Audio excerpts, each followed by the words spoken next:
Shalom Bapak Ibu dan Jemaat, Oma, Opa, Eyang, Opung. Senang sekali saya bisa menyapa kembali meskipun melalui media online. Saya Pendeta Christina Febriuntari bersama dengan suami Pendeta Hobert Fideman Gracius Ospara menyampaikan salam juga kerinduan tentunya untuk Bapak Ibu, Oma, Opa yang sudah lama tidak berjumpa. Saya melayani di GKI Kutisari tahun 2013. Senang sekali bisa berkesempatan mengenal konteks jemaat dan juga melakukan pelayanan bersama dengan Bapak Ibu jemaat di sana. Hari ini saya akan membawakan renungan yang harapannya juga boleh menguatkan setiap kita dan meneguhkan kembali iman percaya kita. Mari kita bersama-sama bersatu dalam doa. Kami mengucap syukur untuk perjumpaan yang Tuhan izinkan. Kami hendak belajar firman Tuhan. Berkata-katalah pada setiap kami, karena kami anak-Mu sedia untuk mendengarkannya. Di dalam nama Tuhan kami Yesus Kristus kami berdoa dan mengucap syukur. Amin. Oma, Opa, Bapak Ibu sekalian, saya ingin mengawali perenungan ini dengan mengajak kita berkenalan dengan seorang yang bernama Nick Vujicic. Mungkin beberapa dari Bapak Ibu tidak asing dengan nama ini karena beberapa kali juga dipakai dalam ilustrasi khotbah. Sekilas kalau kita melihat foto anak tersebut tidak ada sesuatu yang keliru. Tetapi kalau kita mau lihat lebih dalam, di gambar ini seorang anak tidak mempunyai tangan dan lengan. Jadi dia terlahir tanpa kedua tangannya dan juga tanpa kedua kakinya.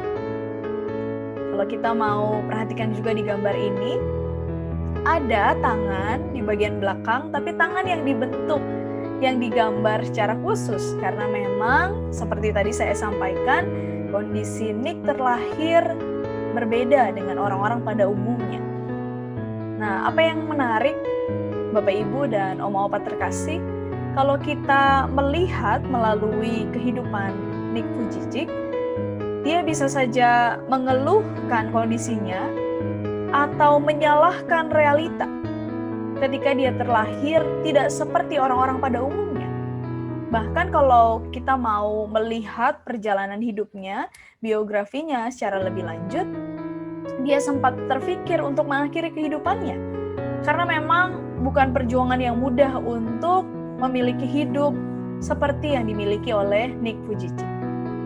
Tetapi perjalanannya tidak berhenti dengan rasa putus asa, kemarahan, dan juga keluhannya. Ia mencoba melihat apa yang menjadi rencana Tuhan dalam kehidupannya. Singkat cerita Bapak Ibu, Nick Vujicic berkeluarga. Dia punya seorang istri dan 4 orang anak. Kebetulan gambar saya ada di sini ya. Ya di belakang gambar saya ini ada keluarga Nick Vujicic yang menemaninya, yang berproses bersama dengan dia sampai sekarang. Nick Vujicic menulis banyak sekali buku, membuat video-video inspirasi, dan juga menjadi motivator untuk beberapa hal yang mendatangkan banyak sekali anak-anak muda. Kalau kita mau belajar sekilas dari pengalaman Nick Vujicic, pengalaman yang tidak mudah tentunya, pengalaman yang tidak menyenangkan mungkin menurut ukuran kita manusia. Tetapi dia tidak berhenti dengan menyalahkan kondisi yang sedang dihadapi, melainkan mencari tahu apa yang Tuhan kehendaki dalam hidupnya. Dan dia melakukan banyak sekali karya yang membawa dampak bagi setiap orang di sekitarnya. Dan tentunya kerinduan untuk memuliakan nama Tuhan melalui kehidupannya dan keluarga. Bapak Ibu, Oma Opa terkasih, kalau kita mau jujur, COVID-19 yang terjadi sudah 1 tahun beberapa bulan membuat kita tidak terhindarkan dari menyalahkan kondisi yang kita hadapi. Banyak orang terdampak karena kondisi tersebut, baik mereka yang dirumahkan, baik usaha yang juga turun omsetnya, maupun juga banyak hal lainnya yang terjadi di luar kendali kita manusia.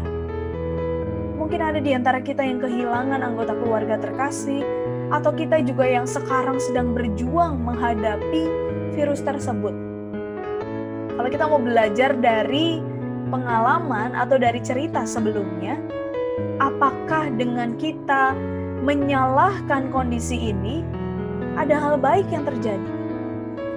Apakah ketika kita menyalahkan COVID, menyalahkan virus yang tiba-tiba datang dan mengubah semua hal dalam hidup kita, persoalannya selesai? Toh tidak. Kita harus belajar untuk juga menyadari apa bagian kita, apa yang harus kita lakukan. Selain protokol kesehatan yang sudah disampaikan di berbagai media, protokol komunikasi ketika kita berbicara dengan orang, baik di tempat umum maupun di transportasi umum, di berbagai area di mana kita melakukan kegiatan kita. Kita tidak hanya dapat mengeluhkan kondisi ini, tetapi juga perlu melakukan bagian kita dengan baik. Perlu berhikmat ketika kita hendak menentukan suatu kegiatan atau melakukan rencana-rencana kita. Kondisi di mana Lebaran membuat beberapa orang yang sudah dilarang sekalipun tetap mudik, akhirnya berdampak kenaikan atau peningkatan kasus-kasus COVID. Di Jakarta atau daerah sekitarnya tempat saya melayani, di Wisma Atlet saat ini dipenuhi oleh orang-orang yang baru saja pulang mudik, klaster-klaster keluarga yang selesai Lebaran. Tentu kita perlu berhikmat menghadapi apa yang kita jalani sekarang. Kalaupun kita harus beribadah melalui media online seperti yang kita lakukan saat ini, tentu ini bukan hal yang ideal bagi setiap kita. Tapi maukah kita membiarkan Tuhan hadir meskipun dalam kondisi yang tidak menyenangkan buat kita? Maukah kita terus berharap pada Tuhan dan menyadari bahwa ada rencana yang Tuhan kehendaki? Ada hal baik yang akan Tuhan nyatakan. Selagi itu, kita menyadari bahwa Tuhan tidak pernah meninggalkan kita. Pernyataan Immanuel seringkali berhenti pada peristiwa Natal. Kita menghayati Allah bersama dengan kita, beserta dengan kita. Padahal Bapak Ibu, God with us, Allah bersama dengan kita hari demi hari, tidak hanya pada hari raya gerejawi tertentu, tapi juga dalam detik demi detik yang setiap kita hadapi dan jalankan bersama-sama. Bacaan Alkitab dari Filipi 4 ayat yang ke-13, segala perkara dapat kutanggung di dalam Dia yang memberi kekuatan kepadaku. Maka apapun yang jadi pergumulan hidup kita, apapun yang sering kali kita keluhkan di hari-hari kita, marilah kita menyadari bahwa kita dapat menghadapinya bersama dengan Tuhan yang menyertai kita, bersama dengan Tuhan yang memberikan kita kekuatan hari demi hari. Kiranya firman ini menegur setiap kita yang mengeluhkan banyak hal. Kiranya firman ini meneguhkan iman kita untuk terus berjalan bersama dengan Tuhan. Tuhan Yesus memberkati setiap kita. Amin.